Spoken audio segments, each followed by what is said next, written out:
Hello and welcome to episode 69 of The Thing About Golf, the podcast series from Golf Australia magazine exploring the multitude of reasons that people get hooked on this game. My name's Rod Murray and alongside my colleague John Huggan, we're privileged to meet some of the most diverse and interesting characters to make up the game, and on this episode you are in for a special treat.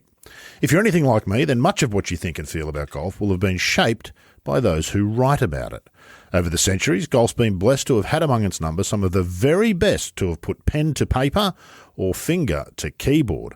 Among the modern scribblers, there are a few who stand out, but none more so than Golf Channel's Jaime Diaz, and it is Jaime who Huggy is chatting with on episode 69. Huggy, good to catch up with you.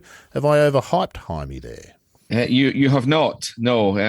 Certainly, I'm a huge fan of just about everything Jaime's ever written, to be honest. Basically because I agree with him on most things, but not all things. We've never quite come to terms with the goings on at the Country Club in 1999 at the Ryder Cup. Oh, nice, good. Which was ironic, given that we recorded the podcast at the Country Club last week during the US Open. But not that we talked about that much in the podcast, but. Yeah, he's just one of the best, isn't he? I mean, he worked for Sports Illustrated, Golf Digest, the New York Times. He might be the only guy who's completed that hat trick. He's a terrific writer. It's some trifecta, isn't it? What's the disagreement about how could he disagree with you about Brookline? Surely he agrees that what happened there was unconscionable. To be fair, most Americans do disagree with them. I'm of the opinion that an opportunity was missed there. I think. Yeah. If Justin Leonard wasn't going to give the putt, Ben Crenshaw should have marched onto the green and conceded a Lathabel's putt for the half and moved on to the next hole. Let's leave that can of worms, which will never, I think, come to any resolution. I met Jaime briefly down here at the President's Cup in, I'm going to say, 2011. One of the genuinely also nicest and most authentic people I think I've ever met. Genuinely interested and curious about everyone around him, was surrounded by a bunch of writers in Australia who were worshipping at his feet, and he couldn't understand why. Most of them have got, how can I put this, sizable egos. Yeah. And Jaime doesn't have any of that. I mean, he's incredibly modest. And you're right. He spends most of the time wanting to talk about you or other people, and he's not entirely comfortable talking about himself or his work, which is, as I say, if anybody out there is listening to this and has read any of Jaime's stuff, you'll know exactly what I'm talking about. And we talked a little bit about the writing process. And I quoted something to him that he'd said to me years ago about how he does it. And it stuck with me. It stuck with me forever. He said that he just keeps writing until it makes sense to him. Wow. Which makes perfect sense. Of course it does. How infuriatingly simple. Why didn't any of the rest of us think of that? An extraordinary sort of chap. You've known Jaime, I guess, for a long time. Huggy, you would have been partners in crime with him in some ways at Golf Digest. He's now at Golf Channel. We don't get to read as much of Jaime as we used to, and I think the game is worse for it, particularly at the current moment where it's such a fractured landscape. It would be wonderful to have more of Jaime's input, I suspect. Absolutely. I mean, I miss, I told him that this week that I missed his writing. He does an occasional piece for the Golf Channel's website, but only occasional. And he's now a pundit, as I call it. He's on there voicing his opinions and views and informing people, but which he's in it's a whole different skill set, but he's getting better at that all the time. Because he does, I think he does like everybody else. He gets a bit nervous doing that, and when it was fresh and new to him. But he's well worth listening to, and as I say, he's. I don't think even the Golf Channel use him enough. I mean, I'm biased, but I'd like to see more of him on there. Bite size doesn't suit Jaime, I wouldn't think. He wouldn't be great at Twitter. He's at his best when you just give him as much space as he needs to say what it is that needs to be said, because you'll know that it'll be just the right thing. Absolutely, and they should do more of that. I think less of Brando Chambly and more of Jaime Diaz would be my advice. We've put our stakes in the ground. I have not as yet, Huggy, had the opportunity to listen to the whole interview. What are some of the highlights I should be listening out for? Can you recall in that foggy brain of yours having done a 47 million hour flight from Boston to Edinburgh? Well, we talked a lot about Tiger Woods and Jaime's relationship with Tiger. He's known Tiger since Tiger was in his early teens, and it was around the family when Tiger was growing up and covered Tiger at all the junior events. So he's known him probably better. Of course, he's been closer to than almost any other journalist. Not so much now. We also talked about Jaime's involvement in Hank Haney's book, The Big Miss, which was Jaime was the ghostwriter on that, and that kind of ended, or at least fractured, his relationship with Tiger. Yeah. Have that been repaired at all? You would hope that Tiger, in this second phase of life, might see the error of his ways there. Yeah, a little bit, I think, but it's not what it was. No. I don't think it ever will be. No, indeed. Let's get on with it, Huggy. Enough out of us two. Let's have a listen to Jaime Diaz. Thanks for your time for the intro today. Anytime. Welcome to the latest edition of the Thing About Golf podcast. My guest this time around is one of my favourite people and certainly one of my favourite writers, Jaime Diaz. The first question is welcome, and the first question is always the same here. What was and is the thing about golf for you? It's a wonderful way to start any conversation because it goes right to the heart of it. But, I don't think we always think about the heart of it very much. But for me, the thing about golf, I think it was just a blend and a sort of a merging of my relationship with my father, his love of sports, my love of sports, and then realizing that I could play the game even though I was sort of an undersized kid. And it was sort of a little niche for me in my own kind of self-image. And then, as you grow older, you realized how broad golf is, and there's an aesthetic component, and there's a sort of a psychological component, and then there's a romantic component. And it's always, this very multidimensional, very fulfilling thing. And it has stayed fulfilling my whole life. When you look back at Jaime the kid, what do you see? What was he getting from it? Well, my dad really was kind of a frustrated athlete because he had been a good athlete, but he came from Spain, so he was an immigrant in America, and he picked up soccer as he had in Spain, and played at the University of San Francisco and played semi-pro leagues and kind of scratched that itch. But then inevitably it sort of fizzled out just because America didn't have the same soccer culture, obviously, as Spain or Europe did. And then he started playing golf. And I think he just transferred all that energy and all that love of the game and competitiveness to that. And he just kind of brought me along as a little kid. And I just watched. I wasn't like him. I wasn't as good an athlete or as good a competitor. But I did kind of love the game, and I loved sports. We used to go to, I grew up in San Francisco, so there was Willie Mays, and there was just some iconic kind of sports traditions in the Bay Area, and golf was one of them, actually. San Francisco has a rich golf history, and we just played Muni courses with them, Harding Park, which now, holds professional events, and there was another kind of very charming one called Lincoln Park, which is right over the Golden Gate Bridge. So, it was like a way of getting out and a way of sharing time with my dad, getting out in really beautiful places, and then finding that I wasn't bad at it and loved the idea. I remember being with my uncle and just hitting a little cut down three when I was probably about 8 years old, and just happened to hit it in the middle of the club, and watching it actually drew. I remember it drew. It seemed like it went 500 yards, but it probably went about 80. And just watching the flight of the ball was something that just captured me. So although I always played the other sports just with kids, golf was kind of the one that, I was a little nerdy about it, not me personally, but it had a nerdy image. So it was this sort of singular thing that I just kind of kept, not private, but, didn't play with other kids necessarily, play with my dad. I was going to say that. You need a bit of courage, I always think, as a teenager to be a golfer. I was the same. I mean, there's a big team culture in this country, in America, obviously, and the same where I come from. Mm-hmm. So you've got to separate yourself a little bit. Yeah. I would think in Scotland it wouldn't have been as separate, but golf is still a niche. I think people consider or try to think of golf as a mainstream sport, and I don't think it ever will be. And that doesn't mean it's anything bad about it. It's just there's kind of particular conditions that have to exist for you to become a golfer, especially as a kid. But when you're lucky if you get to do it as a kid. But as you say, when you do it as a kid, it's kind of a singular experience. Sometimes you're by yourself. And I actually like that part of it. Not that I'm a loner, but there's something beautiful at just playing golf by yourself and just figuring it out and thinking about a lot of things and how to get better. And then as you grow in the game, you start comparing yourself and understanding, what it takes to really be good. And that becomes this fascinating, unreachable thing, of course, but at the same time, this kind of this artistic excellence that you admire, whether it was Nicklaus or anybody else. Yeah. When did you disappear down the rabbit hole of writing then? I mean, when did you decide that that was what you were better at than you were at actually hitting golf balls? Same like me. I wasn't a great student, but I liked writing these little, occasional essays. Not that was, I wasn't doing it independently, but whenever I was assigned one, I'd always do a little better at that than anything else.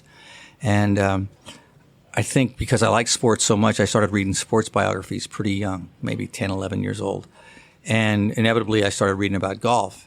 And golf, I realized, had more, although I liked the baseball biographies and the football biographies, it seemed like the actual game was written about more in golf than other sports. So I started reading golf books. And I remember I was an avid subscriber of Sports Illustrated, and they had an offer on Dan Jenkins's book that had just come out. It was actually a compilation of his stories for Sports Illustrated from a series called The Best 18 Holes of Golf in America.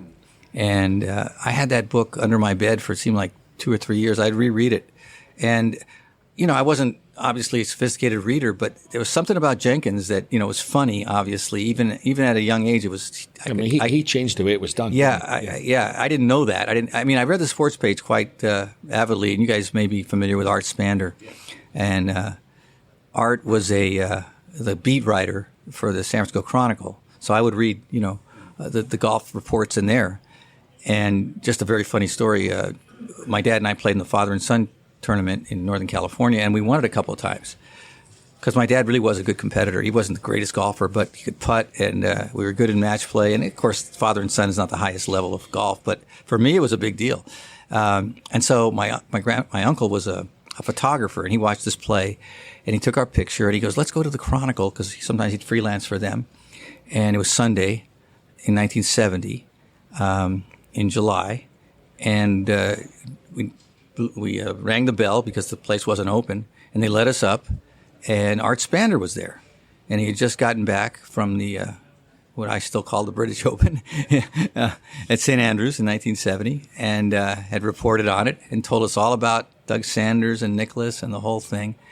And, we did a little report on our little father and son thing, but I was really taken. And Art's a very garrulous guy, and, to this day, He's still here. He's it's unbelievable. Week. Yeah. And, I actually love the guy because I don't think anybody that I've ever known has loved just the process of being a newspaper guy, being a journalist as Art. He carries that love with him. And so I was just struck by what a life that must be. I thought, maybe that's something I could do. I was 15 years old. And from that point, I think I started thinking about I can be a sports writer. Not necessarily golf writer, but definitely, because Art covered all sports, but he definitely liked golf. And he was coming up with Johnny Miller, actually, at that time. So that kind of was but I was an English major in college, and I'm a lazy writer, as you know, John, and I procrastinate. And No. I'm going to interrupt you slightly because I once asked you about the process of writing, and you said something that stuck with me for ever since. You said that you keep writing until it makes sense to you. Yeah. And then that's it. That's when it's done. Well, thanks. You know what? Just to jump ahead, I got to be, I say good friends, but he was such a mentor and just a regal person was John Jacobs, the teacher. And he said he was a good teacher because he had been a dunce, by his own word, in school. Mm. And so he never understood very clearly or very rarely what the teacher was saying. So as he taught golf, he made it a point that he would explain it until it was very, very simple to him. And then he knew that he had learned, how to communicate it best. And so it's sort of similar for me. I'm a slow study. But if I can get it to make sense to me, it probably will make sense to most because I've drained it of all complexity. Hopefully, I think you're being modest because, as I said at the beginning, you're certainly one of my favorite writers. Well, thanks. There's some beautiful stuff you've done. Well, thanks. But that's interesting that you remember that phrase. I do think that is like the key for me is because it'll be really bad if I don't make if it doesn't make sense to me. It takes me a long time to get to where it makes sense. I think I probably have a lot of ADD and stuff, and it just has to be, really go through this whole process of, checks and balances as far as whether it's logical, and then finally I let it go. And if it makes sense to me, it usually is fairly clear. Yeah. You mentioned Dan Jenkins, and a little anecdote about him was I once bumped into Dan, who always greeted me with the same phrase whenever he met me, was it, well, what's pissing you off this week? Well, that's hugging. And I bumped into him. I was heading to the gents at a major, and he was outside having a cigarette. And I said, as you do, I said, well, hi, Danny, what are you up to? And he goes, and he took a drag on the cigarette and he went, I'm writing. Yes. He was thinking about, he was quick. I mean, Dan made it look very easy and very quick, but there was a lot of thought. There was a lot that went into it. He was one of those really cool guys who never let you see him sweat. Yes. But he definitely was always, and because he loved it so much, and he loved being good at it. And I admired Dan, and I was so different from Dan, and obviously never close to as good, but also the process was so different. He had that mind that he could then take it from what he was thinking and very quickly put it into print. And usually the things he was thinking about were those special lines that carried his stories. Something really witty, something surprising, something just out and out funny. But those things don't come easily. But when he had them, they'd lock in, and you'd watch him. I remember because I first met him when we were using typewriters, and he would knock it out and pull it out and pull the copy out and do very little to it.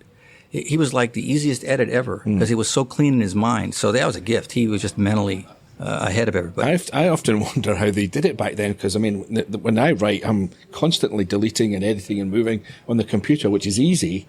But on a typewriter, can you imagine? Yes, I can imagine. And the computer saved me. It took me forever to write on I would have a million drafts and cross everything out. I mean, it was ugly process. But Dan, I've always admired those guys who, but to your point, there was rigor and there was effort and there was maybe a moment when it was ugly in his head, but he always made it. By the time it came out, it was pretty. Yeah. I want to jump ahead a little bit. I mean, I think you're the only person I can think of that has written for Sports Illustrated, Golf Digest, and the New York Times.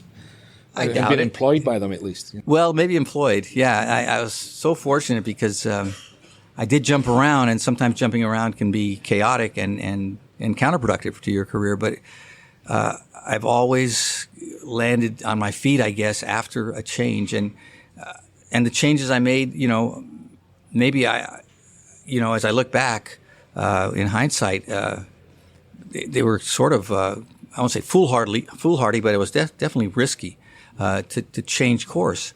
But I always felt like I just felt so lucky to be in the business, and the money was fine. I mean, I never felt underpaid. I always felt like, gosh, I'm just lucky to have the lifestyle I have for doing something I really like. But I knew my own deficiencies, and I always felt like there were certain places where I wasn't quite a good fit yet, but there were others that I might be a better fit, not so much a better fit, but I would learn more and get better. And I think each time I did, Sports Illustrated was a huge jump for me to go from Sacramento Bee, and I never quite felt comfortable that I was good enough. And I wasn't, probably, in terms of the mean of their... It's a great learning experience. It was great. Yeah. And it gave me an inner standard of what is good, and it's high because of the guys that I was in with, the people I was, I wouldn't say I was even a peer, but I was just included in their company and try to reach their level. Dan was just one of them. There were so many, Frank DeFord and Ron Fimwright and Curry Kirkpatrick, and these guys were giants. Then, as I was there a little while, Rick Riley came in, and we were good friends. But I've never approached Rick's level. But I sort of feel like I drafted off. Franz Lid's another one. Nobody ever talked about who was the best or better, but I certainly knew that there was a level that I was aspiring to, and maybe I fell short of it, but trying to reach it made me better. And then I was so fortunate to go to Golf Digest, because then I could focus on golf. That was quite a cast of characters, wasn't it? I mean, when you and I were there at the same time, you were one of them. I always liken it to the bar scene in Star Wars. Not bad. There's absolute maniacs, some of them. It gives you a special appreciation for Jerry Tardy, who is he's sort of the impresario of all that and brought everybody together. And he liked disparate characters. He himself is an extremely interesting guy, but outwardly very placid and calm and sort of the eye of the storm. And he liked everything swirling around him, and he managed it, and that was the fun of it. But I think the diversity and the slight craziness, the slight insanity was healthy. Yeah. Through all of that, I mean, I think I'm going to jump around a little bit here, but your relationship with Tiger goes back a long way and is probably a bit more intimate, if I can put it that way, than many writers. I mean, how would you describe that, and how would you describe where he is now in terms of? Wow. I mean, that's a big question. That's a big scope. Yeah. Well, I mean, I was lucky to find out about Tiger while he was quite young, like 12, 13 years old, that he was winning all these Optimist World Juniors. And obviously he was half African American. That was something that was more rare in the game then than now. And was very curious about him. And also, Golf Digest was in Connecticut, and I'm from California, and he was in California. And, selfishly, I thought maybe that could entail a trip to California. But no, more than anything, I really was intrigued by, because usually, and you've been through this, John, there's so many prodigies, and so few of them really pan out to the same extent. So you sort of get skeptical about, this guy's going to be the world beater or whatever. But there was, whatever, it was just kismet. Yeah, I mean, his dad would come out with these, in retrospect, completely outrageous statements, but they were all true in the end. In some cases, underestimated. Yeah, amazingly. But yeah, I did. So I got their number. I called the house and talked to Earl. Earl was handling everything, and he said, "Well, come out and play golf with us." And we played at a place called Coto de Casa, and Tiger was 14, and he was very shy, and I think, to some extent, resistant of more media, even at that age. So, very few words were exchanged. We'd hit off the first tee and walked down the fairway, and a little small talk. But very quickly, his love of the game, and he could tell that I loved the game. There was a little bond right there, and just on golf. He's a nice kid. He really was a nice kid, quiet, but bright and kind of slyly funny, and very proud of his golf, but never braggadocious. Never. He never, talked about how good he was. He was always talking about getting better. And he was interested in the bigger structure of the game, the pros and the history of the game. So I was a source of that for him to some extent. So that was our bond, really. I wouldn't call it, the closest bond, but it was a good golf bond. And then it became something where, his parents both thought, I was going to be able to write about him now with a little bit more familiarity. So I wrote more and more stories about him. And, the process with Tiger was always very punctual, and he was hard to draw out sometimes to talk about detail. He was sort of trained to give answers that were there's a glibness about they were glib, but they were factual, and he didn't like going deeper. I think part of it just because he knew it would just open up all these rabbit holes that writers would want to go through. So it was a way of managing his time as well. But I was around him enough that you start just by osmosis almost sensing his life and his goals and his conceptions of golf, what he saw. And I was always fascinated to just talk to him about Nicklaus or great players that he knew quite a bit about, Johnny Miller, and even players that weren't even considered, great players, but maybe had a particular skill that he was interested in. Like, I remember he was very interested in Brad Faxon and how he putted. So he was looking ahead, like, I'm going to try to basically create this composite of a great golfer by borrowing the best things from everybody that I can, that fit me. And I loved his teachers. Rudy Duran was great. John Anselmo was kind of unsung because he was a little more behind the scenes and he passed away, and Butch Harmon succeeded him. But John was really, I think, pivotal to Tiger and wonderful source for me too. Because he had been a really good player, played with Snead and Hogan when they came to the California swing, and he wasn't that good, obviously, but he really knew the top of the game.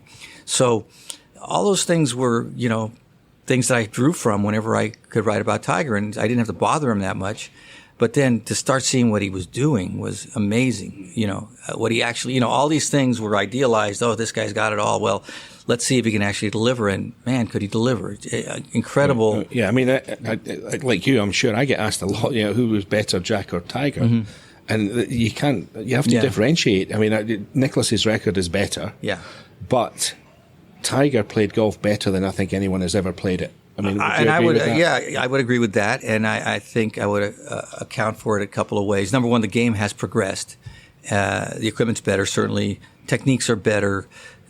People build on the past. Tiger was building on Jack. Jack wasn't building on Tiger.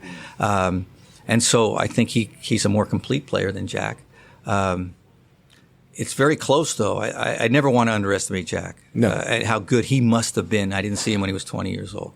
And, you hear it, just to digress slightly, there are some players, and I talked about it this week actually here at Brookline, that were better when they were 18 than they ever were again. And that 18 was great. I mean, Crenshaw to this day says I was better at 18 than I ever was, and that includes winning those Masters later on. Yeah. But the other guy who's sort of considered sort of a cautionary tale is Eddie Pearce, who at 18 was better than Crenshaw was when he was 18. Yeah. And that because they were contemporaries. He was a complete prodigy. And Crenshaw talks about it. He was the best junior I ever saw and never progressed beyond that for a lot of reasons. But so that could have befallen Tiger, but it didn't. He just kept getting better. And I think that's maybe his greatest strength is the ability to continually improve.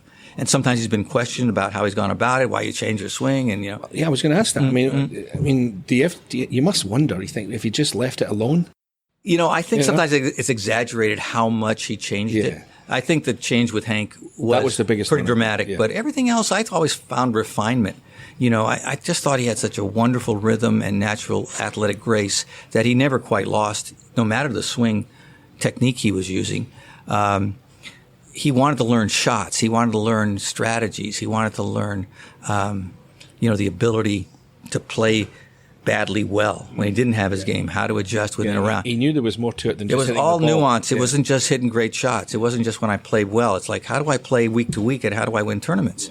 So he was going to a level that was deeper than anybody else. And I think it was because of his start. He had such a early experience with winning tournaments. By the time he's 5-6 years old, he's winning tournaments. So that in itself was an art. How do you win a tournament? Apart from hitting it well, there's all these other things. And he knew all those things. And as he grew older, he wanted to go deeper. So I think he actually is the most sophisticated golfer ever. Even more than Jack. As smart as Jack is, Jack had a later start in the game. Jack beat his contemporaries more easily, I think, than especially in teenage years. Tiger was always clever enough to dominate at each level before he moved on. That was very smart too. He never jumped ahead. He, take your wins, keep building that memory bank of always winning. And then when people said, God, he's arrogant. He says second place is a loss. His second place sucks. That was actually, I think, his earned mentality. I'm the best guy here. How do I make sure I beat all these guys in a game where it's very hard to win all the time? And that's where I think he separated himself because, on Sunday when he had a lead, it was over in his mind. Just hang on to it in a way that I've learned how to hang on to it since I was 5 years old. And that's the hardest thing, I think, John, maybe you'll agree, to do in golf is to close it out on Sunday. Winning. Winning. Yeah. I mean, it's a cliche, but it's you hard. can contend forever. But can you actually get to that special place that wins it over and over? And, Jack did a lot and nobody did it more than Tiger. How did your relationship with Tiger go over the years? I mean, I'm sure there's been plenty of ups and downs. I mean, he didn't give much away, but you probably got more out of him than well, much anybody. I hated looking at it as like, this is a finite thing and it's not going to last. But inevitably, his life got so complicated and his time got so, demanding. He just couldn't give me the same kind of. It couldn't be the same as it had been, and I understood that. I don't think I pushed too much, and he, I think, was quite generous in the compartmentalized times that I had with him as he became a pro and became successful. And Tiger Mania changed everything. Every October he'd sit down. He had a contract with Golf Digest, and we'd sit down and do a long piece, 4,000 or 5,000 words each year, and. Those were good pieces because, he opened up as much as he was willing to at that time. And on golf, he didn't hold back very much. I always felt like I got not to the bottom, but close to where he was in his game each year and how that was evolving. So those pieces were fulfilling for me. And I hope they're a good record of how Tiger progressed during those years. But then, he got tired of media altogether. And as he got more wealthy, it just became a distraction. And, I was somewhat of a casualty of that, and I understood why. Well, plus he had things to hide. Well, that later, but I'm going all the way like up to 2009. He was hiding, I guess, those things, whatever. I never really delved. He was very discreet, I thought.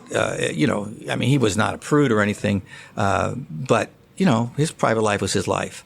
And he was, especially once he married, I didn't delve into that. He kept all that private. I think because his life had been so scrutinized and so public for so long, he was hyper vigilant about keeping it private. Mm-hmm. And so, but, I knew his mom well, and she's a wonderful woman, would give me insight into Tiger. Earl, of course, had a lot of insights. So that composite, and, I talked to his teachers a lot. Butch was great. Hank was great. So, I worked the edges, having felt like I know the middle, the subject pretty well, but I didn't have the same intimate, not intimate, that's the wrong word, but the same close kind of contact with Tiger. And then once everything happened and the contract with Golf Digest ended, I stopped writing about him, I didn't stop writing about him, but I stopped having contact. I still wrote about him.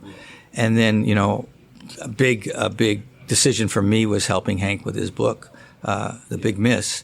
And that I knew was going to be, and it was a hard decision. But I made it because I thought. Was it kind of like your live golf decision? Well, gosh. We'll get to that in a bit. Yeah. We'll talk about it. Yeah. Well, I guess I was certainly weighing a lot of things, and there was certainly downside to both. I hope it was a more, in my opinion, I don't know, ethical decision than the live golf one. But people weren't getting their heads chopped. But I don't want to judge. I just felt like personally it's probably the hardest professional decision I ever made. Yeah. I mean, I've read that book. I mean, like millions of golf fans have. I mean, to me, it was the reaction to it was overblown, and it was primarily a golf book. Well, I think the context was Tiger had just gone through this horrible personal scandal, and that's what people wanted to know about. Yeah. And the reason it got to #1 bestseller at New York Times was because of the curiosity about that, and there was nothing really about that except how Tiger was reacting to it through Hank's eyes. It was all about Hank's more than curious, his fascination with what greatness is about. What it took to be Tiger Woods.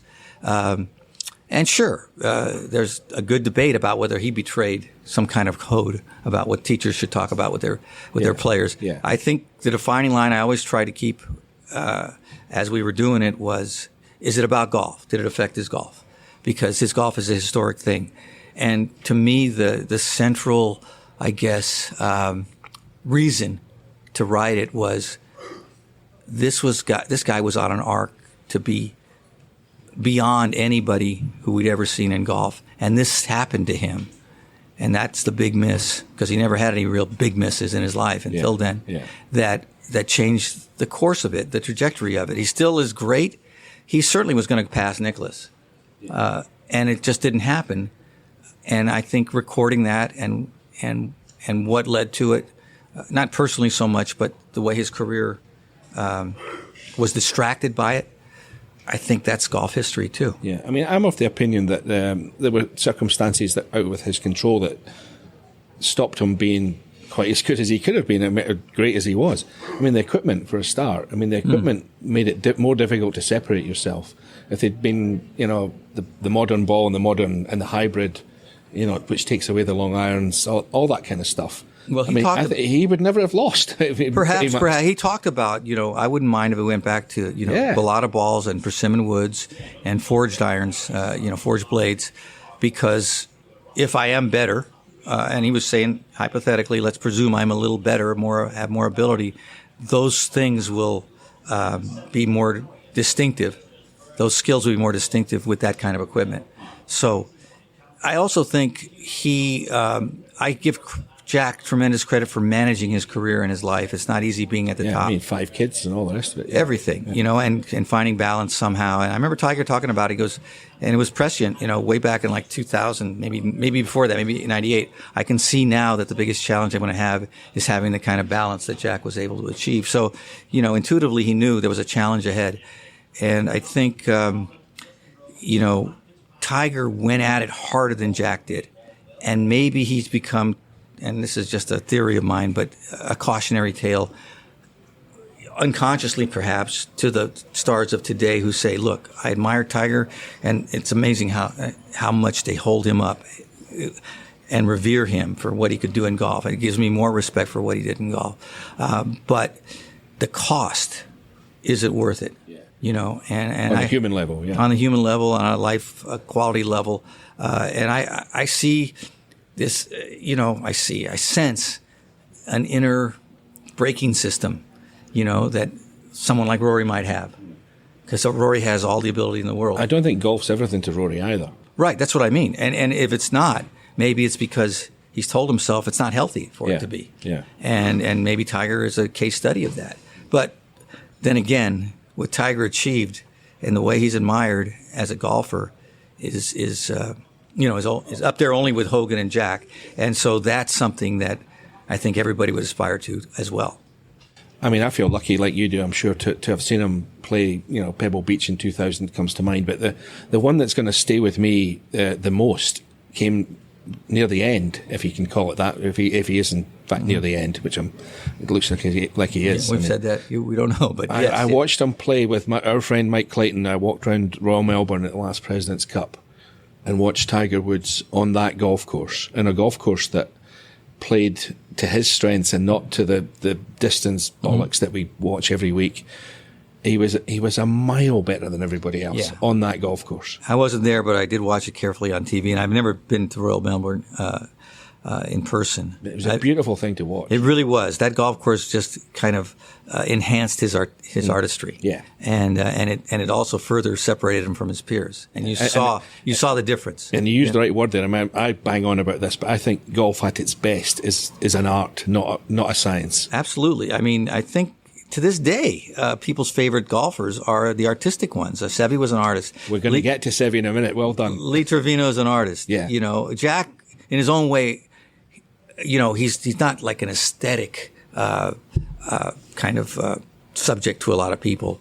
But as far as bringing all the elements of golf together in a way that, you know, was the most effective, that's an art too. Yeah. So Jack, to me, he's an art. He's like a great general. He used all his forces incredibly efficiently. Yeah, you mentioned Seve, and you blew it for my aspiring podcast host career. I was going to segue from Tiger into Seve by that. You don't need any help. You got a great podcast. The old tale of Seve and Ollie playing 9 holes at Augusta with Tiger. All Tiger did was watch what they did with their short game. He loved those guys. And left after 9 holes to go and practice. That's what I love about Tiger. He never thought he was there. He always thought there was something I can take from somebody who's better than me at something else. And he loved Seve, and he and Ollie became close because they both worked with Butch. And he always talked about, you know, Ollie chips this way, and this is a shot I learned from Ollie, and he's the best. And, you know, I always loved that he deferred and did not have such an ego that he had to be the best at everything. He wanted to be the best, but he knew getting there meant, you know, borrowing from people who were the best at other parts of the game. And there's so many parts of the game, and he understood that. Yeah. I mean, you'd have to have quite an ego to look at Seve's short game and think that he could be better than that, Mike. Well, you know, there are Seve's, you know, it's amazing. I think Seve's incredible, but, you know, I look at Patrick Reed and I go, yeah, pretty close, and Tiger in his moments, and Phil, incredible, and he had some shots that nobody's had. So, but Seve, there was a flair to him as well, and it was beautiful how he, I don't know, he carried it off in this way that was just like a great performer. Yeah, I mean, I'm here to confess that I loved Seve in so many ways, but primarily for his golf. I mean, I think you felt the same, and you had a connection with him. I don't know how good your Spanish speaking is, but it's better than mine. So you could talk to him in a different way, certainly. And I know you went to Spain, you know, on more than one occasion to see him, and near the end. And I watched the Seve movie on the plane on the way over here. We're to be clear, we're sitting here in the media centre at the Country Club during the US Open, and I watched and I had tears in my eyes again. I mean, and you're on there more than once, and you kind of broke down at one point. I didn't know that. I haven't seen it yet. I remember he had that effect on people, though, didn't he? Yeah. David White was the producer, and He's great, by the way. He does that Profiles of a Champion. Those are great. Yeah. Those are great collection of the Open Champions, the Chronicles of a Champion. Yeah. Excuse me. But yeah, I he told me that, hey, Langer cried. Yeah, he did. He did. Yeah. Everybody cried, and I'm like, oh, I'm not going to cry. But at a certain moment, Sevy's last year was so sad, and I was very privileged to see him at his house, and it was really poignant, and it was really emotional for him. And at that moment, because of his injury to his brain, he didn't have control of the portion of the brain that controls emotions very well. So he was crying intermittently throughout the interview. And I didn't cry at that time because, I was sorry. But he kept saying, it's all right, it's good.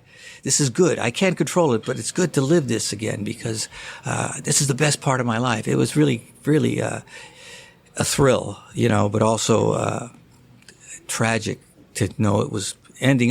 At that moment when we talked, which was that 2010, the summer of 2000, no, it was May of 2010, I saw him.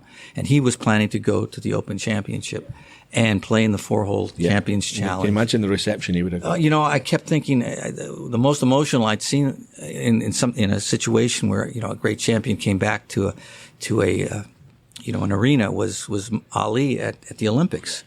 And, this wouldn't have been as big in terms of the number of people, but I think it would have had the same impact for Sevy at St. Andrews in front of his fans with everybody knowing what he's been going through physically and how he was gone from the game, obviously, as a player. It would have been, what a moment. And he was looking forward to that. But his doctors advised him against it, hope against hope that he would able perhaps to survive what he was going through. And then as I learned later, there was really regret because it was inevitable he was going to pass. And so that should have been the moment, and it didn't happen. It should have been a kind of, what the hell, let's do it. Yeah. But that was a wonderful day. And Sevy was great to me. He was great to my dad.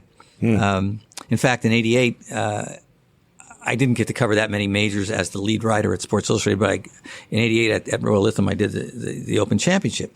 And as you may remember, they had a horrible storm, I think it was on Saturday or Sunday. It was an extra day. Yeah, and so it ended on Monday, which was deadline day for Sports Illustrated, which normally they wouldn't have been able to handle, but since, it's 5 hours ahead, I had a chance to get it in with the final round, but I couldn't go out and walk. I was writing the whole time, and I'm a slow writer. So my dad, I gave him my press pass, and I hope they aren't able to forgive me 40 years later here, but 30 years later. But he took notes, and he was right there, and he's in a couple of photos in the background when Sevy's chipping and stuff. But he loved Sevy. He was very proud as a Spaniard, of course, and I don't know, that created a connection. And when I did go see Sevy after that in 1990, Jerry Tardy said, go to Spain, and I was trying to arrange it and I couldn't get a hold of anybody. And they said, well, just go to Pedreña and talk to the natives and talk to his relatives. So I did. I showed up at the club and then I was sitting on a bench. It was early in the morning. It was like 7:30. And here comes Sevy in his pajama bottoms and a T-shirt with a sand wedge to this little practice green. Yeah. And he sees me and he takes, did I wake up? Is this a dream? Who are you? Why are you here? He said, what are you doing? And I said, I'm here to talk to everybody around you. He goes, well, you should have called me. I said, I tried, and he was mad. Yeah. This was an infringement. Yeah. And he kind of just sat there he chipped a few, didn't look at me. And then he said, all right, come over, and then he was great. Yeah. I mean, I was lucky enough to go to Pedreña a couple of times as well. Once to do instruction stuff with him, and second time to a long Q&A thing for Digest. But the first time we did all the instruction stuff, and we were, the photographer and I were going to leave the next day, but we had time to play the course in the morning. Oh, wonderful! And he was going to play with us. Oh, gosh. And I'm thinking, this is the greatest thing ever. But we woke up and it was blowing an absolute gale. Yeah. And he said, no. But we still played. That's great. But we got all the way around. It's near the end. I can't remember the course that well, but it's 15th or 16th, a short hole with a huge bank round the green, which was sheltered. So we get on the tee and we arrive and we look up. And of course, he's chipping around the green and he sees us and he steps back to let us hit. Now, there's pressure in golf. No kidding. Now, let me tell you, there is that's the worst pressure. Is thinking, if I don't hit this green, Sevy's going to watch me chip. I mean, that's the last thing in the world I wanted. But anyway, I got it on the green, but he was great. He was impressed. Yeah. That is pressure. And they know it. And sometimes they're passionate about it, and sometimes they're they're bastards about it. Yeah. but he was a complete rogue as well. I mean, that was one thing about the movie, was that it didn't hide, nor did his family try to disguise the womanizing aspect of his. I mean, he was a great one for the ladies. I heard it was a very complete portrait. Yes, and there was one time I was at a tournament somewhere, I can't remember, I was sitting in a restaurant, and I looked up and there was Seve coming in with a lady, not his wife, and he clocks me in the corner and he comes across and he looks at me and he goes, "I'm not here." And I said, "Fair enough." And of course I went along because I knew that I would get a good interview next time he saw me, which I did. Well, let me say to all of John's fans out here, first of all, there's a lot of golf writers out here, and I respect all of them. They all have different perspectives and different skills. And John is distinctive because he was a really good player. Number one. Was is the operative word? Well, and he played with a lot of these guys as they grew up. And there's a respect there that he really knows what he's talking about. And I notice it when I'm around John and he's around other players. They talk to him differently than they talk to other writers. They usually with swear words. No, well, that there's an acceptance and a respect there, and I think that's because of that you're getting a different perspective from John than you would from other golf writers, and that's his gift. And especially when he did all that instruction stuff at Golf Digest, he was closer to the players than any of us golf writers ever were, because that was a safe space, don't you think, John? Yeah, definitely. They definitely talk to the instruction guy in a different way than they talk to the feature writer. That's for sure. Yeah. But yeah, I mean, you mentioned that. And I think I've probably told this story before, but it's absolutely true. When I arrived at Golf Digest in 1988 to be in charge of the instruction section of the magazine, the average handicap of the average reader was 17.8. And when I left 8 years later, it was 17.8. Yes. So it's very difficult to make a difference. There's a lot of stories. Golf instruction in the magazine, I read it religiously, and I admire when it's done well. But golf's such a personal thing, and I don't think it's actually poor instruction. I think people are poor learners, and they're stubborn learners. They need. I think most people need a one-on-one relationship with a teacher that will hold them accountable. A magazine doesn't hold you accountable. No, I mean Bob Tosky, who wrote the magazine. I know the story. Yeah, he once said, you can never learn golf from the pages of a magazine. Yeah, which I thought was a bit rich coming from him. But you cleaned up that quote pretty well too. Yeah, but but Bob was a great player and a great teacher. But sure, the magazine was a way of spreading the game and getting. I learned a lot from the magazine at times. But the problem is, of course, you read one article that sends you on one direction, and you have to stay on that direction for it to be productive. Yes. But then you're so suggestive, you read another article and you try that too, and pretty soon you're screwed up. It ruined me forever. Eventually, I tried to stay apart from it, but it can't do it. It got you subliminally. But Ken Bowden, who's also a great player and did a lot with Jack, he said it was totally counterproductive, and he was a tough guy. And he couldn't keep it out of his head either. He knew too much. You guys are the men who knew too much, or not enough. Yeah. Sure. Anyway, I don't know if there's any more you want to add on Seve, but my next kind of question was, we've probably touched on the two that would be top of the charts, but who have been your favourites to watch and to talk to and to write about? Well, I was very fortunate as a kid to just get an autograph from Arnold Palmer when I was 6 years old and see Arnold in the 66 Open, which was tragic, of course, and see him in San Francisco when he came through, and then get to know him a little bit and had some nice moments with him.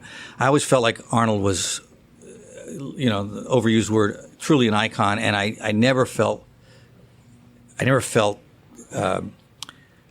comfortable enough to feel personal, with him. I mean, he was wonderful to me, but he was just unreachable in that regard. But so my favorites, and he can be difficult in terms of letting people close to him, has been Lee Trevino, and I've been just fortunate. I don't try to push my way into Lee's life ever, but when he chooses to give, he's the givingest. Yeah. He's wonderful. And I think he's also, we use the word artistic, he is the most artistic golfer. And he's thought about it the most. And he can articulate it beautifully. And he's funny. And he's got a million stories of really authentic, very unique upbringing in the game. And he's just, and he admires all the great players. And he's a wonderful analyst of what made him special. The better the player, the more he knows. He knows a tremendous amount about Tiger. Tiger, I thought it was very interesting. just that little clip recently Yeah, where I saw that. he was there with Charlie, and you could tell. I was looking at Tiger going, "Hey, Charlie, this is a moment. You're a lucky guy." Even though Charlie, it wasn't that complex of a lesson, but you're in Lee Trevino's presence, and he's the best. And I think that was really sincere. So I feel so fortunate to have had nice times with Lee, mostly toward the end of his career, but also in his sort of senior prime. That was really interesting. That was a great time. And I kind of grew up. I remember my favorite, I think, golf telecast as far as being, pulled into it and remembering almost to this day a lot of the details was the 71 playoff with Nicklaus at Marion. Yeah. And I was pulling for Trevino even though I love Nicklaus. Just like I used to, pull for Palmer even though I love Nicklaus. I was the same with Trevino. I was there when he chipped in at Muirfield. Oh, yes, in to 72. be there, amazing, yeah. And I look at my little green autograph book that I've still got at home Yeah. that I had when I was a kid, and he's in it more than anybody else because I would keep going back. Oh, and he kept doing it well. That's Yeah, nice. you know. I watched those old films. He was, very gregarious. I think after a while that wore on him as well. And then he had the very unfortunate occurrence of lightning that really changed his abilities. He still found a way to play great, and he won that PGA in '84, which was at 44. That was almost as big a miracle as Jack at '86 Masters. But he's to me, he's like, if he would, want to share everything, he's the greatest source of golf alive. Well, I've gone through you even to try and get him to sit there, and he won't do it. I can't. Yeah, no, I know. He doesn't know me from Adam, unfortunately. Well, he knows who you are. But I'm the little kid from near Dunbar in East Lothian, and he had a contract at 72 Open at Muirfield. He was contracted to a company called Green Tree. Oh, yeah. They made the Green Tree was on his bag at Muirfield, and I'm not so sure Green Tree clubs were in his bag because they were awful things. But he opened the factory at Dunbar. I was there and watched him open the factory that's now owned by a brewery company, but that's where they made the golf clubs. Was in basically my hometown, and he was there. And I wish I could sit down with him. I'd love it. Well, I hope there'll be a time.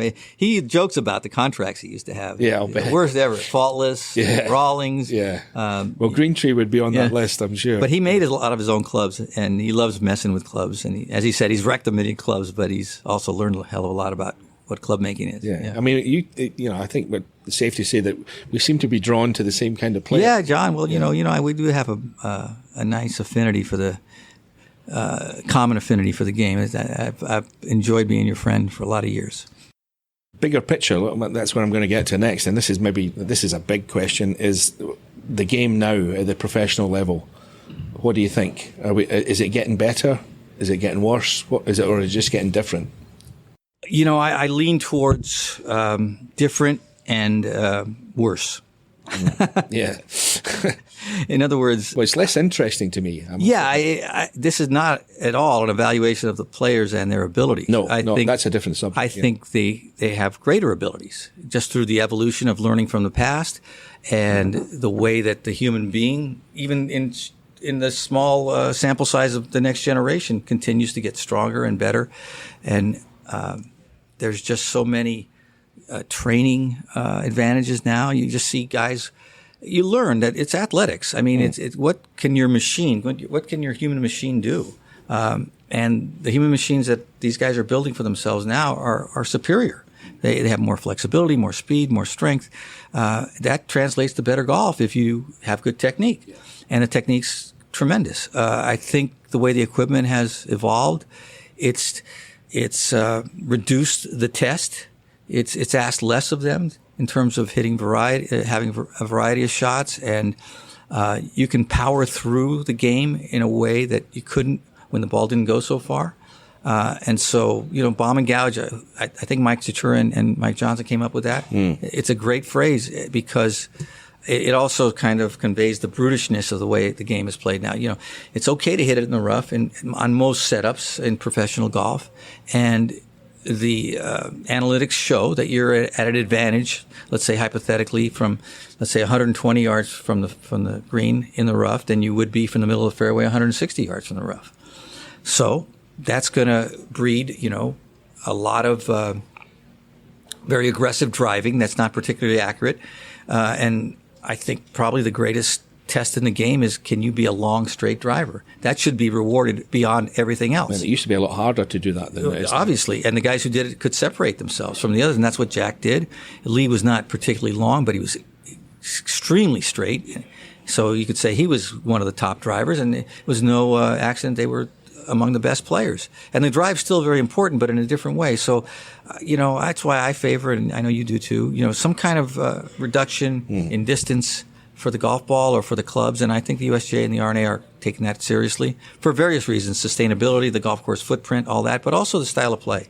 And I saw an interesting, is it Steve Otto who works for the R&A? Yes. Interesting quote in one of Mike Citura's articles recently. He says, perhaps in 10 years, the top 10 in golf on the world ranking will be a different type player than it is now. Mm-hmm. I think that would be a good goal.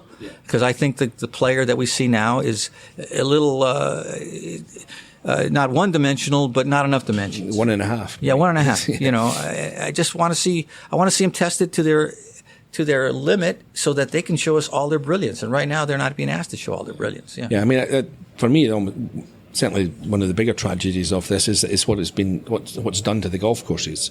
Sure. For the pros to play on. I mean, this week I've had a wander out there. Mm-hmm.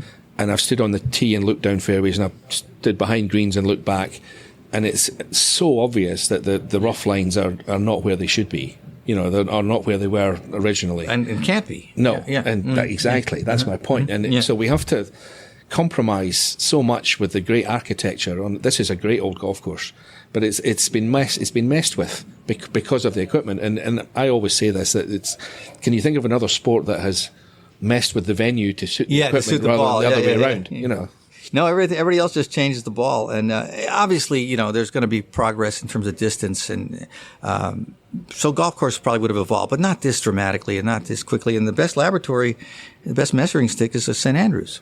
And we're going to learn that next year. You know it better than anyone. Where there's tees off the golf course now, right? Yeah, they play 5 different courses. Yeah. When I first wrote that, Peter Dawson at the R&A was not impressed. I bet he was impressed. It was too good. Yeah. It was bothered him because it was too much truth in it. Yeah. But I mean, so where do we go? What do you see? How does it develop in the next 10 years? I worry about where they're going to play in 10 years' time if nothing's done. Well, it'll be okay. I think this is for purists like us. I've revised my view on this. Ideally, I would like to see, all that artistry brought out, but it doesn't ruin the game. And it certainly, for most fans who, like Bryson has shown, they actually they like seeing it go as far as it can. Yeah, I get that. Yeah, and so golf's never probably been as popular as it is. So it is better for business actually to have a simpler. And we've seen this in a lot of sports. I mean, baseball's gotten this way. The pitchers are so powerful now, so overpowering now that the average hitter is hitting to like 230. And not to get all into baseball, but 280 used to be considered kind of. So you're hitting the thing. Nobody can hit it 2.5 times out of 10. Nobody can hit it. They can't put it in play. It's hurt the game, I think. But yet the stands are filled more than they were when I was a kid. So a lot of it's marketing, and I can see why the PGA Tour is hesitant to say approve a rollback, because this is working. So the best player will still win. It just. Most of the time, I think. I don't think the game's been compromised. I just think it's been dumbed down a little bit. Mm-hmm. And but it's not fatal. And there's more offense in every sport. A lot of purists in basketball would say the 3-point line has ruined the game. Yeah. And football, they're saying, well, they protect the quarterback too much. There's too much scoring. What about the art of defense? But defense is a little dull to watch for the average fan. So you have to market to the consumer, and I think we're in the minority as, sort of golf. We've kind of lost it. Nerds, whatever. Yeah, we've kind of lost it, especially where I come from, and it's windy on the links. And, that's ideal. A guy can hit a great shot to 30 feet, but he doesn't. The average fan's not seeing that as brilliant. You have to remember that you began and grew up on the ideal golf surface. And, what makes great golf sometimes is the land. Yeah. And you had the perfect land. Although it's interesting, the greatest golfers don't necessarily develop on links. No. Because they're not playing links when they... And it's not necessarily an advantage. Because no, right, you develop a swing, I had a very short swing, and that's not you don't want a short swing. Right. Well, if you're going to play professionally, you're going to play around the world where, the golf courses are not links and you have to carry the ball. And there's there's disadvantages. But in terms of the pure game, you grew up in the perfect place. And like you said, a shot to 30 feet is a really intelligent, wonderfully executed shot. And here it would be, hey, that's a 30-footer. That's no good. Yeah. So I just think, every environment produces its own sense of its own greatness. In America right now, the greatness I see is if somebody can bomb it 370 and hit their sandwich to 2 feet. That's incredible talent. Yeah. It just can be a little monotonous. That's all. Yeah. As we're here, I wasn't really going to talk about this because it's not particularly topical at the moment, but we're at the Country Club where in 1999 there was a very controversial Ryder Cup. The Ryder Cup, I mean, over the course of your career, it's gone from nothing to the biggest thing outside the majors. What have you seen? Is it good, bad? Is it a mixture? What do you reckon to the Ryder Cup? I think it's good that people idealize the Ryder Cup as pure golf, and it's so ironic to say in this time and moment, there's no money involved. It's love of the game. It's the spirit of competition. It's camaraderie. It's all these beautiful things that we carry in golf as everyday players that we want to see. And so the Ryder Cup reflects that better than anything else. It's become an incredibly overblown extravaganza. Yeah. But I get it. It's also supporting, especially certainly. in the past, the European Tour. Oh, absolutely. So it had to be, and it's been, and because I think it's reached its peak for me in terms of its meaning. There was a time when the Europeans, and you were in the heart of this, their whole identity was, and their whole survival was based on success in the Ryder Cup. Yeah. It meant everything. And then you bring all the jingoistic stuff about, Europe versus America, and especially Great Britain versus America. And, the colonists and the, all the history. And it just resonated in so many interesting ways. And, golf is personal when you play match play. So those matches, meant a great deal. Now, I've read about the Ryder Cup from the 60s and 70s, and they were wonderful affairs, but the matches were heated. Yeah. A lot of them. Yeah, It didn't mean as much to everybody else, but the players cared. Sometimes the final score didn't quite reflect how close it was. You had to look at the individual scores. Well, I'm sure there were a lot of close matches. Trevino talks a lot about his Ryder Cup. He had a great Ryder Cup record, but he loved, and he got to be good friends, with a lot of those guys, Sam Torrance and a lot of guys. So that was the beauty of the Ryder Cup, and I always thought Jack was wonderful at preserving that and the concession kind of, even the concession, it wasn't that big a give, but at the moment it was, and it symbolically was huge. And then it got really contentious, but in a way more interesting. So to me, the height of the Ryder Cup was Kiowa in '91, and then even after that was over, people kind of thought that was a little excessive. It was too much. And then '99 happened, and here we are at Brookline, and that was the comeback. That was incredible. Well, the shame of that day was that how well the Americans played got completely lost by the one thing that happened. Yeah, and your perspective. Look, I felt bad for Jose Maria on the 17th green. He might have made that putt. He nearly did. Anyway, wouldn't have that been something? So it was unfair, but I understood the pressure that the Americans were under. They had just lost at Valderrama in '97. The Americans took a lot more heat for losing than the Europeans would take. Yes. The pressure was always on them. They were always supposed to win. They were being attacked as soft and, not really as good as the Europeans. I mean, the Europeans at that point had more number ones in succession. Yeah. So that was the explosion of relief when that putt went in. And they went a little crazy, and sure, it was untoward. It was, and by the way, I was behind Ben Crenshaw, when the putt went in on 17. And of course, Ben has all this romantic attachment to 17 because we met. And he did. He didn't move. He was stunned. And then he was sitting down anyway on his hands and knees, and he just leaned down and kissed the green. And then he pointed at Francis Ouimet's house and said, "Thank you, Francis." And it was all very spiritual, even in that moment. So I think Ben actually also, his being the captain, softened, I think, the offense to Europe, because that was not his intention either. It exploded. But was that bad for the Ryder Cup? No, it was good for the Ryder Cup. It's a whole different subject. I don't want to get bogged down on debating it, but I was listening to the Golf Channel on the television last night in my hotel room, and there's a bit of revisionist history going on. I mean, one of the commentators, I think it was Gary Koch, said that the Justin Leonard's putt clinched the cup for the Ryder Cup, and that's not true. I mean, no, understandable mistake. It was so climatic, but no, it didn't. And I don't know. I think that was a good Ryder Cup too, because there had been some moments early on in which some of the Americans were. Mark O'Meara and Phil and Duval and Tiger were questioning whether there should be some payment or at least be able to manage where the money went. Yeah. And so they got tremendous criticism because that was against the spirit of the Ryder Cup. Yeah. There's no money involved in Ryder Cup. That's why it's pure.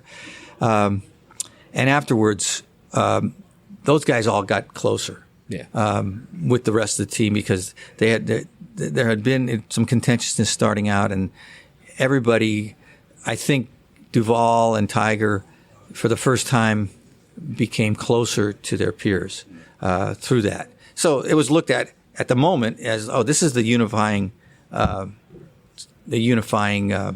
dynamic of the Ryder Cup. That's what's also good about it. It brings these guys closer. In retrospect, I don't think Tiger necessarily wanted. He made friends on tour, but mostly he wanted to beat everybody. So that was always the central tension for the Americans: is do I want to get close to these guys or do I want to beat them? And that was kind of at cross purposes. Anyway, you're the king of the segues in this podcast business. I mean, talking of money, we're going to finish up by talking about the thing that everybody's talking about in golf at the moment. We have to kind of this. I qualify it slightly by saying that this podcast won't go public for another couple of weeks, so we'll be a different world. We'll be behind the curve a little bit, but it's a huge subject again. But I mean, what do you think? Well, I think that Live Golf. Look, I understand golf is played for money, and I am all for the players making as much as they can within the structure that is good for golf. And I don't think Liv's injection into the game here is good for golf. And I think that the powers that be should fight to win the war against Liv. And that may mean people unifying who would normally be at cross purposes for the betterment of the game. So it's sort of the enemy of my enemy is my friend kind of thing. And so I hope, and I don't know if this is possible in a legal sense, I hope the major organizations who run the majors unify to resist Liv's encroachment. And I think they have the power that would be really influential. I don't know if they can do it. But without colluding, there's all kinds of, barriers to them just, openly doing it.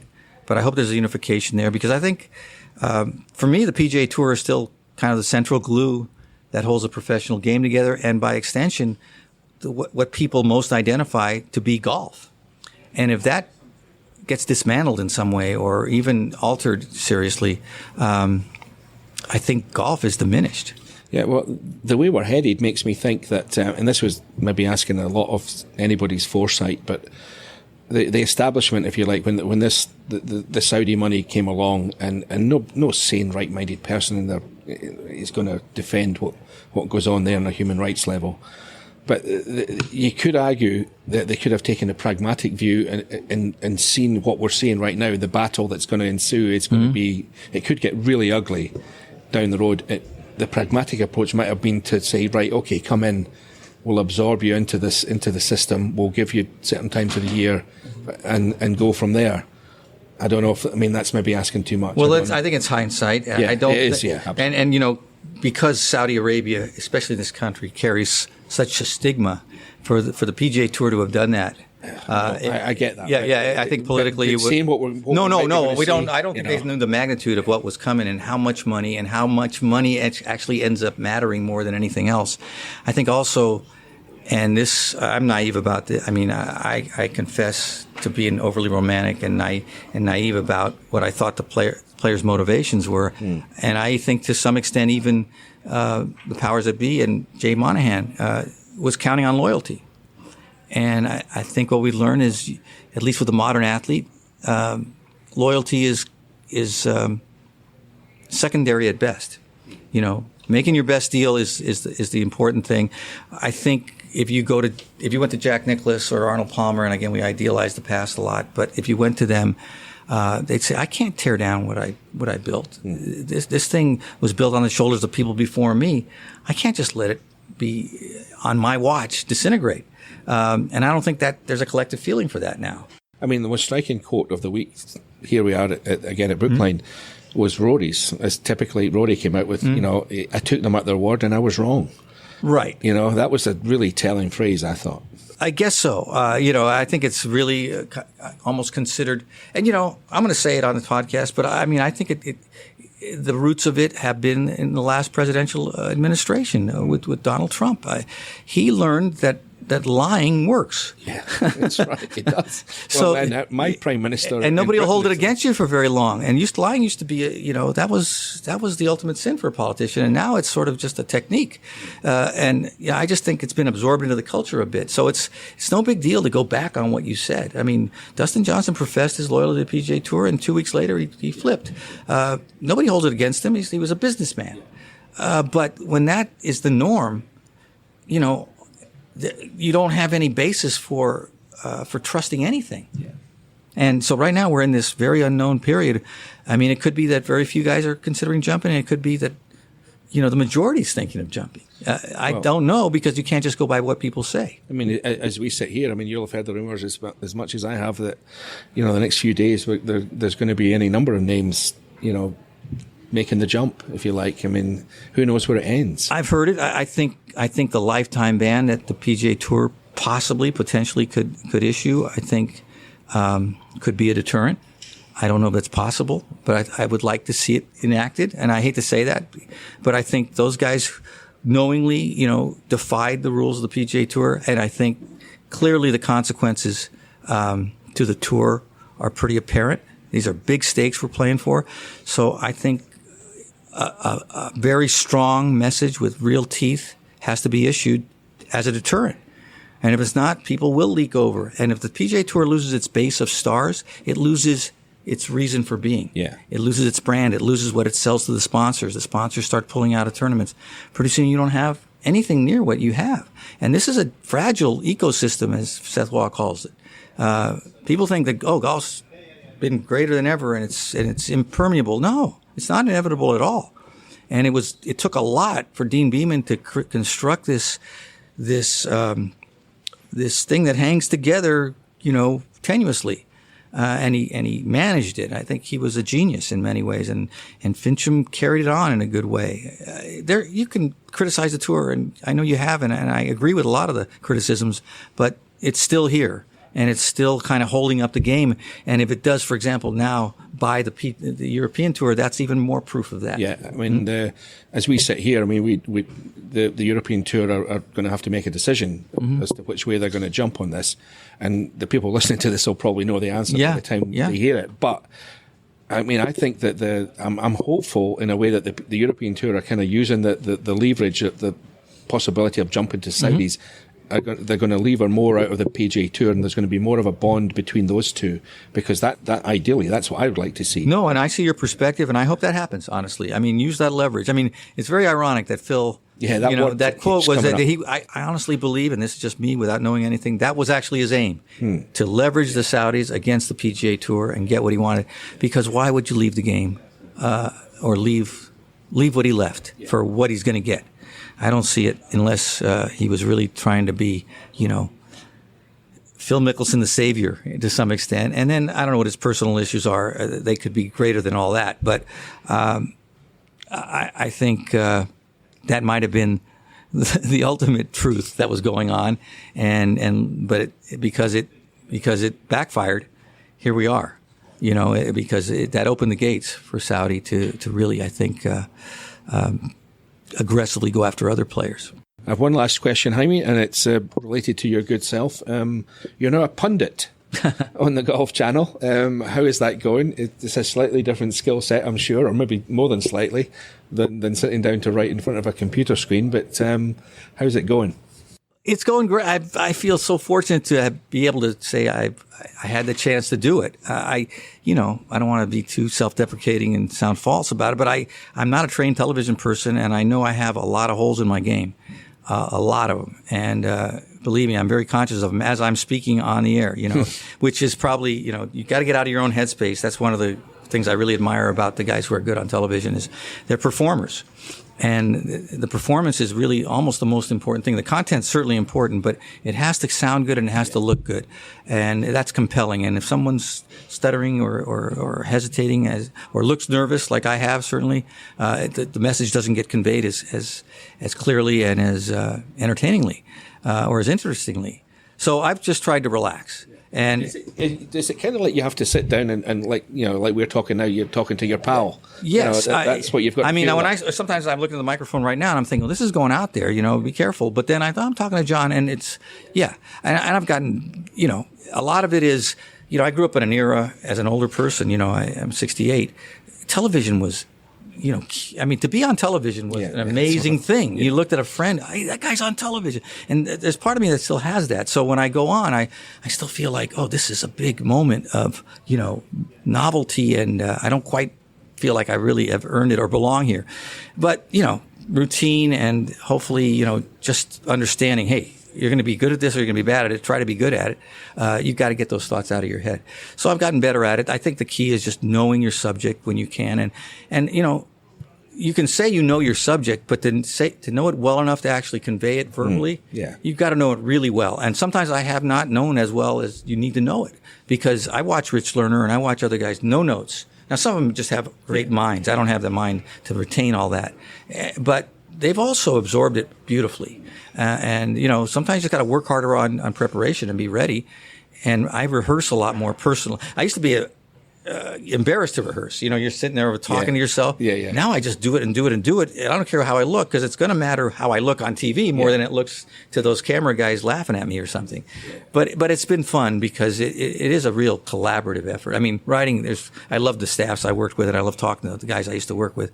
But it's still a solitary exercise. TV, I haven't made the same number of friends because I haven't been in it as long. But the actual job is a collaborative exercise. You can't just be on your own. You can't be a cowboy. You got to be a member of the army, and because you can pull the whole thing down if you're selfish about it or you're just unaware. So, again, I've always we've all watched a lot of television, and to just say I was part of the medium in my career, I feel very honored, actually, to have had that much diversity in my career. And, I never thought I was going to be on TV, so it's been great. Yeah. Anyway, I'm going to finish with a little bit of advice for the people listening to this, is that if you do get the chance to see Jaime and listen to him on television, pay attention, because you'll learn something.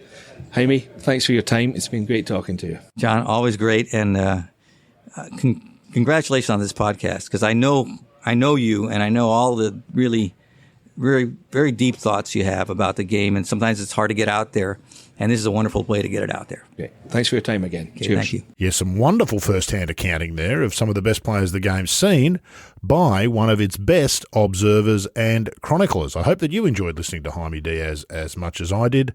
Truly a giant of the golf writing caper. That's it for episode 69 of the show, but make sure to join us again next time here on The Thing About Golf.